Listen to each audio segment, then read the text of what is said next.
find an equation of a line tangent to the graph of f and parallel to the given line. And what we're given here is the function f of x is equal to x cubed. And this line, in this weird form, 3x minus y plus 1 is equal to 0. In this case, we're asked to use the limit process, so we're assuming that our reader doesn't know how to take a derivative another way, so let's use the limit process here. So remember that the definition of f prime at x is f prime at x. Our derivative, our slope, is the limit as the change in x approaches 0 of f of x plus change in x minus f of x all over change in x. And here what we're going to do with this is we're just going to kind of fill in the blanks here, so we're going to take this and find the derivative using this definition right here. So that's what we're going to do, and we're going to just start off by stating the obvious. Your professor will appreciate it, that f prime x is equal to the limit as the change in x approaches 0. Our function is a cubed function.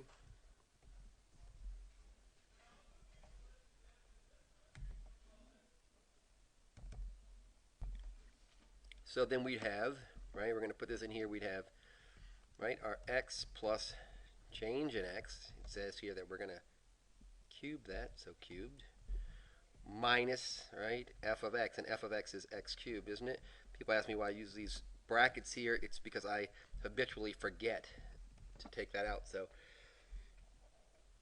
now this next part, if you don't mind, this is really important. This is just binomial expansion, and I'll do it. And it's not very impressive, frankly, if you know how to do it, but you should know how to expand out to at least 3. So the binomial expansion of this would be x cubed plus 3x squared change in x plus 3x change in x squared plus change in x cubed. And then I'm going to subtract this out, minus x cubed all over change in x. And remember, this again is still the limit, so it's the limit as the change in x approaches 0. Excuse me. So far so good, I think, right? So let's simplify where we can. So let's simplify. And not much to simplify here except we get this and this out, don't we? You know what? Heck, while we're here, let's also factor out change in x, because if we can factor out a change in x, we can get rid of this change in x at the bottom, right? So let's keep moving here. We're almost there, actually. And take the limit as the change in x approaches 0, and we'll factor out one change of x, and we know that change of x times 3x squared would give us this 3x squared change of x, right?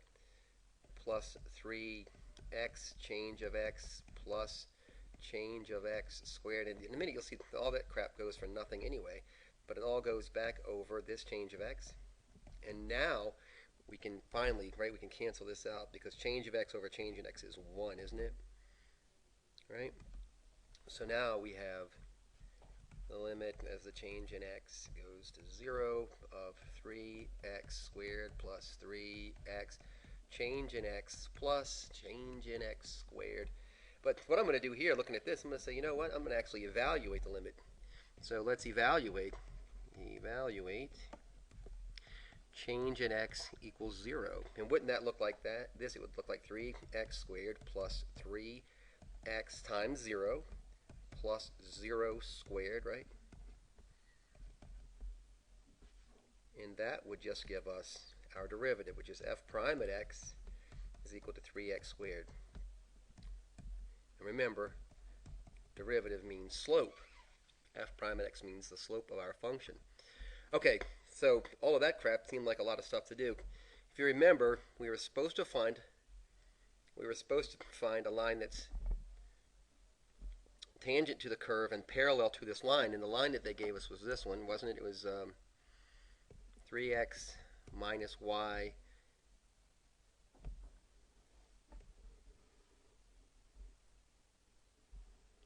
right, minus y plus 1, right? Plus 1 equals 0. That's the line, right? So find the slope. So just solve for y. So y is equal to negative y is equal to negative 3x minus 1. So y is equal to 3x. I meant 1. Plus 1, isn't it? I just multiplied this negative 1 through to get rid of the negative sign here. So what's the slope of this line? Because if we're going to have a line parallel line's going to be parallel, it has to have the same slope, right? So it has a slope of 3. So the slope of the line is 3. The slope of our function is this, right? This is the slope of our function, so the slope of our function is 3x squared. The slope of the line that we want to be parallel to is 3. So when is the slope of the function equal to the slope of the line? Do some algebra, and we get x squared is equal to 1. I divided both sides, and we get x is equal to negative 1. Oops, sorry, plus or minus 1, right? Okay, so having said that, we need to know where is, so we know that when x is positive 1 or x is negative 1, our function, our x cubed function, has a slope of 3, and this line has a slope of 3. So what is the point on the function there, though? So we take f of 1, and f of 1, right, remember f of x is x cubed, so f of 1 is 1, isn't it? So we have the point 1, 1. That's for one of our lines. And the other one is, we know that when x is negative 1, our function x cubed has a slope of 3, so that's negative f of negative 1. And that is the point negative 1, isn't it? And then we would just go ahead and find those two lines. So we would do this. Now we're just going to take, right, this was a big process. Remember, first thing we had to do is find the slope. Then we had to find the slope of the line because we wanted them to match. And we want lines tangent, so we had to find out where on the curve, our initial curve, x cubed, is the slope 3. And we found that. So now we need to find the equation of those lines, which are y minus y sub 1 equals m times x minus x sub 1, right? This is point slope form of a line, right? So I'm going to find this one first. So we get y minus 1. This one right here is this one right here is equal to slope, but we know the slope is 3, right? Because we already found that the slope of the line is 3, and that's the one we had to match. X minus 1. This one right here, x sub 1 is this one right here, isn't it? And we would get equals 3x minus 3, right? So do a little bit more algebra, we get y is equal to 3x minus 2, isn't it? So that's one of our lines. The other line we would find is this one. And we'd say, okay, we're going to use point slope form again. So we're going to use the same process on this side, and we're going to get y minus 1, right? This negative sign is formulaic. This one is from the negative 1 here, is equal to 3 times x minus negative 1 again here, right? Makes sense? So we have y plus 1 is equal to 3x plus 3. Y is equal to 3x plus 2. So here are the lines. So this line is tangent to these two lines are tangent to the curve. It looks something like this, I think. It's just a terrible drawing, but forgive me, like this.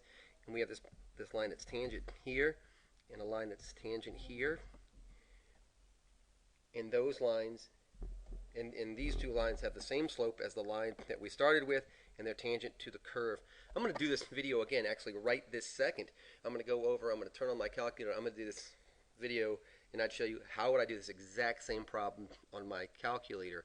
So be looking for that. I hope this was helpful to you. Good work.